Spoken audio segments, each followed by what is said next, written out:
Estamos de volta nesse terceiro bloco, aqui no Sesc Teresópolis. O Super Mais veio conhecer a exposição do grande poeta brasileiro Salgado Maranhão.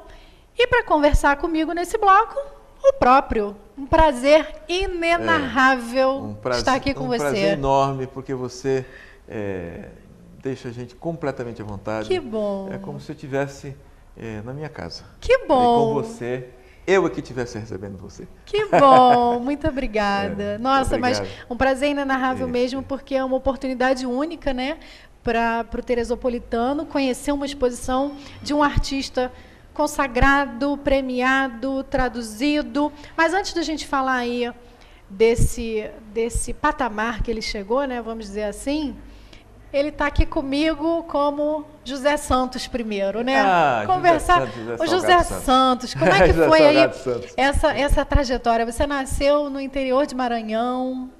Como eu disse para você, foi uma trajetória tão surpreendente e tão improvável que eu apenas vivi, não consegui me observar nessa caminhada, tá? Eu apenas fui seguindo e tinha focos na vida, tinha projetos, mas a trajetória era tão íngreme, era tão difícil, que eu cheguei.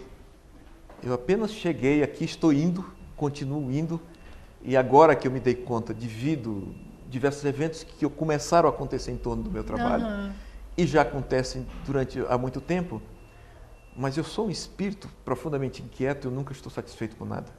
Tá? É como se eu tivesse... Aqui é como sempre uma passagem, eu estou sempre buscando permanentemente. E não quero que essa curiosidade, esse desejo de construir, esse desejo de achar o novo, acabe em mim. Porque isso é extremamente revigorante e revitalizador para quem cria. Você tem uma história de vida assim muito bacana. Eu fiquei muito emocionada quando comecei a pesquisar, né? E me chamou muita atenção porque você veio de uma família simples, você morava numa casinha de sapê, né? Isso. Como diz a música, né? Uma casinha de sapê, e foi alfabetizado somente aos 15 anos de idade, e hoje é um grande poeta brasileiro, premiado aí, ganhou o prêmio da Academia Brasileira de Letras em 2011, não é isso? 99 ganhou o prêmio Jabuti. Em 98 o prêmio da União Brasileira dos Escritores. E outro prêmio para a conclusão de obra da Biblioteca Nacional. Mas eu quero dizer uma coisa para você. Eu sou fruto da vontade de Deus, tá? Porque, na verdade, a vida me trouxe na confluência de duas famílias totalmente distintas. Minha mãe era uma mulher do povo, descendente de negros do Maranhão, ligados à cultura popular, aos ritmos populares da cultura negra e da cultura nordestina, de um modo geral, os cantadores repentistas, as danças populares, tambor de crioula, bumba meu boi, o divino, as festas do divino. Minha mãe promovia essas coisas na nossa casa. E, por outro lado, meu pai vinha de uma das famílias mais tradicionais do Maranhão, de tal modo que, quando eu nasci, eu não vivi com meu pai, criado por minha mãe, mas quando eu nasci, minha tia era a primeira-dama do estado do Maranhão. Descendente de uma família poderosa, e a fazenda onde eu nasci, Canabrava das Moças, era uma fazenda de escravos da família do meu pai. Vinha de feitorias, tá? De modo que meu pai era descendente dessa família Costa. Tanto que depois teve um tio meu senador, tem uma ala no Congresso Nacional com o nome do meu tio. Enfim, eu venho da confluência de duas famílias, eu digo que eu sou filho da Casa Grande e da Senzala. Acontece que eu só ganhei a poesia porque eu fui criado do lado da Senzala. Foi a cultura popular da minha mãe, o desejo da minha mãe pelas coisas da cultura e da sensibilidade que imprimiu em mim o gosto pela poesia. Como eu nasci e não fui criado por meu pai, embora a família do meu pai todos me quisessem, mas minha mãe não permitiu. Era uma mulher de personalidade muito forte, uma camponesa que trabalhava na terra. Eu fui viver como um camponês comum ao lado do poder político e econômico da minha família no estado do Maranhão. Meu tio, senador pelo Maranhão, um dos meus tios, viveu par e passo com Sarney durante esses 40 anos, durante os 40 anos que ele foi senador, deputado, senador político pelo Maranhão. E eu apenas assisti isso de longe, da outra margem, vivendo a vida mais comum possível e foi extraordinariamente profícuo para a poesia, porque a poesia precisa de confrontos reais. Onde eu nasci, a servidão reinava insone. Ao rés do lento vai-vem dos dias, estar vivo já bastava. Onde eu cresci, meu rei não era ninguém.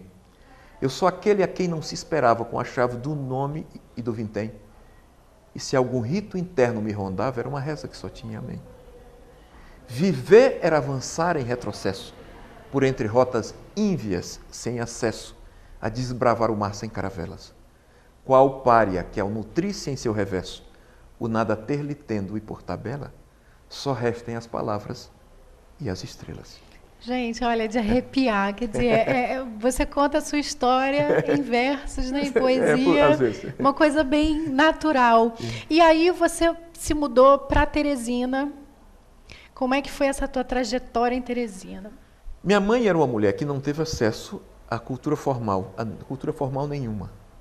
Mas era uma mulher que tinha enorme interesse pela cultura. Ela dizia, meu filho, o que vale é o saber. Porque o saber morre com seu dono. Sempre ela valorizava isso. Nunca deu muita importância para dinheiro. Não foi uma mulher educada que tinha a cabeça de educar o filho para ganhar dinheiro, apenas sobreviver. Para uma postura na vida do estômago para baixo. Mas a minha mãe era uma mulher do espírito, uma mulher espiritualizada e louca por cultura popular, pela poesia popular dos repentistas nordestinos. Os levava para a sua casa, para a nossa casa, e isso imprimiu, como eu já disse, em mim o gosto pela poesia. De modo que ela sempre desejou que no Maranhão não tinha escolas. Eu frequentei algumas escolas sazonais do Maranhão, mas não foi possível ser alfabetizado. Eram escolas extremamente pobres, com pessoas que não tinham sequer o primário. E eram sazonais, duravam 1 mês, 2 meses. E quando eu completei 15 anos, não houve jeito. A família, nós tinha um irmão mais velho, Domingos, e minha mãe, temos que ir para uma cidade onde pudesse me botar para estudar. Sendo eu filho de uma família, descendente de uma família muito importante, e essa família querendo me criar e minha mãe não tendo deixado, ela ficou com a responsabilidade de educar um membro da família, Costa, também com qualidade, que pudesse estudar para não deixar que ficasse como camponês, não ser acusada de ter desperdiçado um membro daquela família trabalhando na terra como qualquer camponês. E nós fomos para Teresina para trabalhar e estudar e me botar para estudar. Veja bem, a minha vontade era tão grande de estudar, que assim que eu fui alfabetizado, em pouco tempo houve um conjunto um esforço concentrado durante alguns meses para mim aprender e depois começar os estudos regulares, que quando eu aprendi a estudar, a ler, e descobri uma biblioteca pública que tinha livros excelentes, em pouco tempo eu tinha lido 50 clássicos da literatura universal, entre eles Kafka, Goethe, Camões e Fernando Pessoa. Quando eu, numa manhã, na Biblioteca Pública de Teresina, descobri um livro de capa verde e vinho, cor da bandeira de Portugal, eu abri em cima de um poema que dizia assim: que sei eu do que serei? Eu que não sei o que sou, ser o que penso, mas há tantos que pensam ser a mesma coisa, que não pode haver tantos. Eu fiquei pirado. Foi sua grande inspiração. Eu me achei, meu Deus, como é possível alguém escrever tão bonito assim? Eu quero escrever assim. Eu só quero isso na minha vida. Então, daquele dia em diante, eu disse, eu vou escrever poesia e eu não quero fazer outra coisa. Qualquer coisa que eu fizer na vida vai ser para alimentar a planta da poesia. Quantos anos você tinha? Isso eu tinha 17 anos por aí. Novo. Quer dizer, dentro de uma biblioteca pública, olha a importância de uma biblioteca, né? Eu quero dizer que o que mudou a minha vida não foi os estudos regulares. O que mudou a minha vida, os estudos das matérias regulares. Sim. O que mudou a minha vida foi a leitura. Então eu digo para as pessoas que ainda não se habituaram, se viciem na leitura. Se viciem, porque a leitura é que leva você, inclusive, para um reforça o conhecimento para as matérias regulares. Porque quando eu vim para o Rio de Janeiro, em que eu fiz o vestibular, eu passei tudo que é vestibular, porque na prova de redação eu tirava 10 sempre. Tá? Leu muito, então, né? Li muito. Eu não sabia quanto eu já tinha lido. Foi tão interessante, eu já era jornalista, eu escrevia para jornal quando eu cheguei no Rio, com 20 anos. Então, as pessoas ficavam admiradas com o que eu conhecia. Eu achava que não conhecia nada, porque eu vinha para o Rio de Janeiro, eu vinha aqui para a cidade que era a capital cultural do país, mas eu tomei... elas ficavam admiradas, eu era um garoto, um menino, eu tinha quase aquela cara ali, uma cara de menino, então, falando difícil, e as pessoas ficavam rindo de mim, achando que aquele discurso não era para a boca de um garoto tão jovem, mas porque a leitura fez isso comigo. Em 3 anos, eu adquiri um patrimônio cultural extraordinário. E aí, depois que você veio para o Rio de Janeiro, começou então a escrever seus livros? Como é que foi essa trajetória? Eu sei também que você foi convidado por 52 universidades nos Estados Unidos para fazer palestras nessas universidades sobre a tua trajetória aí, sobre as suas poesias, os seus livros. Veja bem, em Teresina, eu já escrevia para jornal e já escrevia poesia, publicava em jornal, participava de grupos de teatro, estava envolvido com a cultura da cidade. Tá? E um dia eu fui entrevistar o Torquato Neto, um dos criadores da Tropicália, com Caetano, Gil, Capinã e Tom Zé, um dos mentores da Tropicália. Os pais dele eram de lá. E eu fui entrevistá-lo e ele ficou admirado comigo. Disse, como pode um jovem, você tão jovenzinho, já está tão inteirado das coisas desse jeito, e deslugar de pessoas como você no Rio de Janeiro. E ele foi um grande incentivador. Eu conheci no ano que ele se suicidou.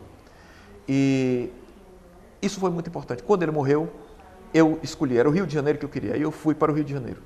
Chegando no Rio de Janeiro, eu já ia para fazer vestibular, e também trabalhei mandando matéria de jornal para Teresina, para um jornal que eu escrevi, entrevistei Milton Nascimento, Grande Otelo, João Donato, Gilberto Gil, muitos cantores, gente na área da cultura.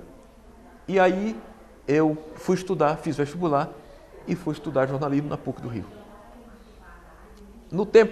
Nesse tempo em que eu estava estudando jornalismo, sempre atuando na área da cultura, ao lado dos poetas da poesia marginal, do Chacal, ao lado de muita gente que estava naquela hora criando a poesia que hoje está caminhando para ser canônica, né? Então, naquela hora, eu lancei um livro, O Ebulição da Escrivatura, que foi um livro dos mais divulgados, tanto que tem uma matéria aqui na exposição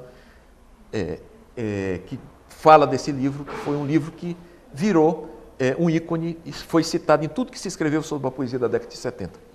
De modo que eu estudava na PUC do Rio, estudava comunicação social e meu livro era dado para monografia para os que estavam se formando em letras. Olha! Então, foi assim. Então, aí eu conheci o Afonso Romano de Santana, conheci Silviano Santiago, Luiz Costa Lima, todo esse pessoal na PUC.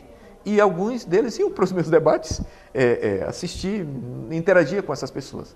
Então, muito no Rio de Janeiro, cheguei já interagindo com o melhor da cultura do carioca, porque eu já vim para isso. E você teve os seus poemas, né, suas poesias musicadas aí por Ivan Lins, Zé Cabaleiro, só gente boa. Quando eu lancei o Ebulição da Escrivatura, que teve toda essa repercussão, teve matéria no Estado de São Paulo, na Folha de São Paulo, pela Civilização Brasileira, que era a grande editora da época, a Record da época, e aí o Paulinho da Viola disse que queria me conhecer.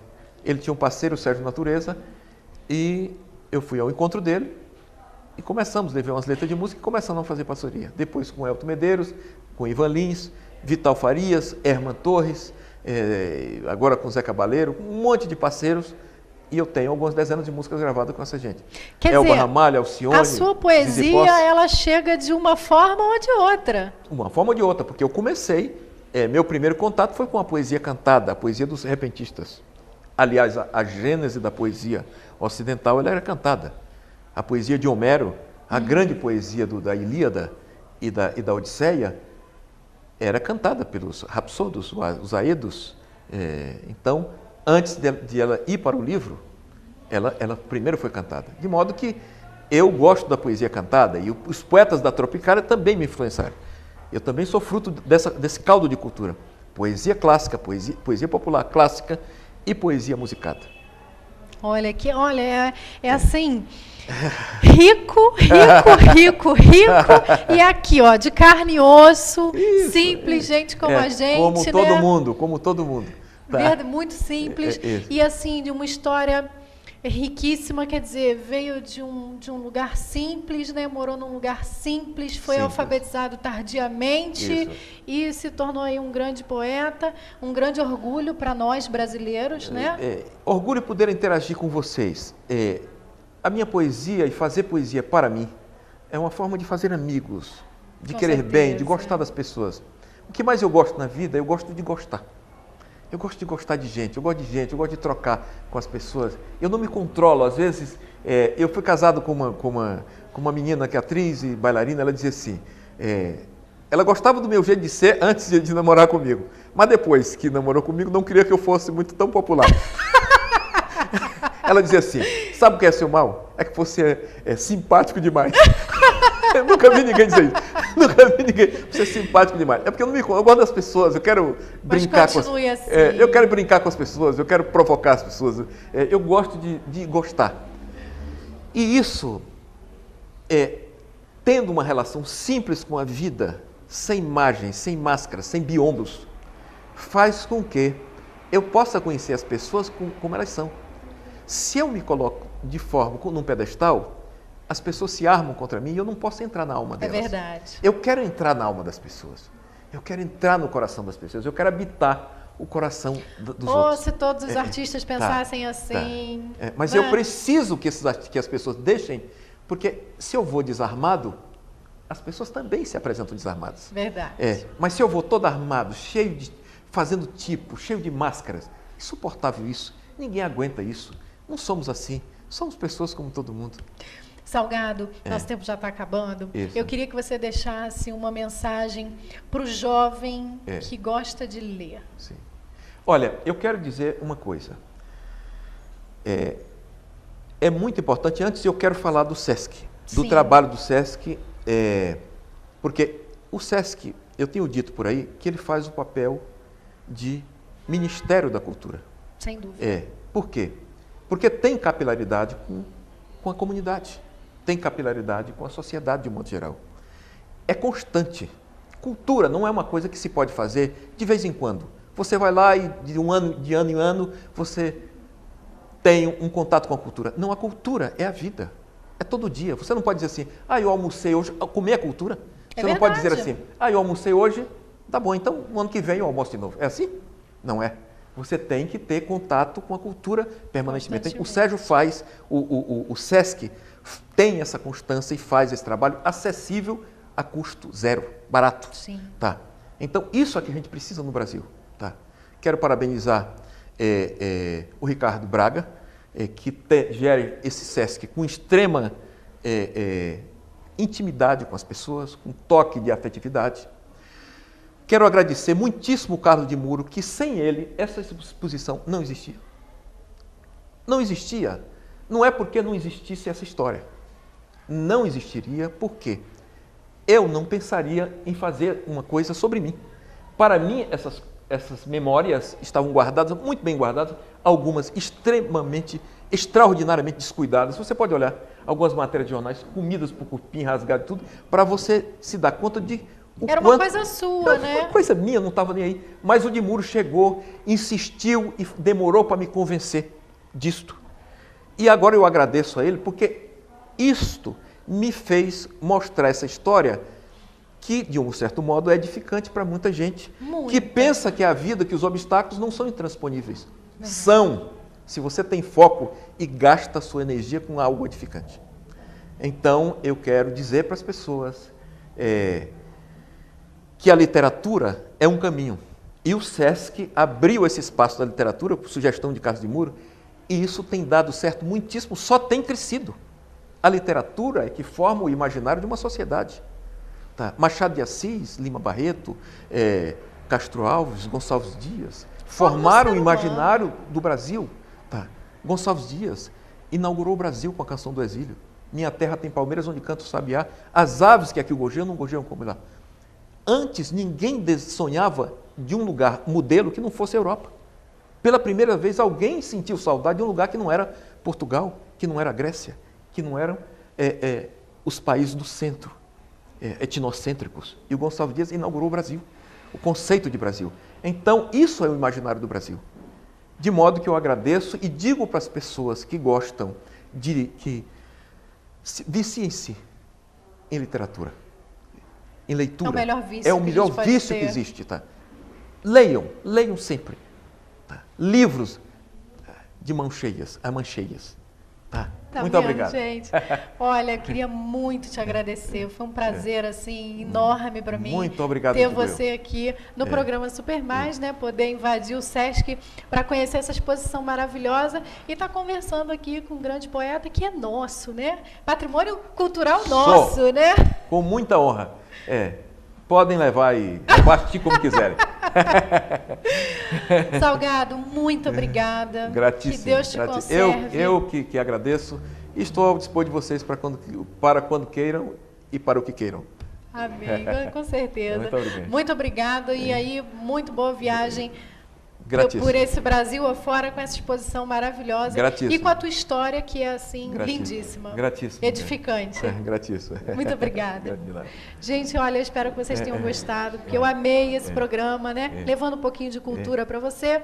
E aí, com um grande artista do nosso Brasil aqui em Teresópolis.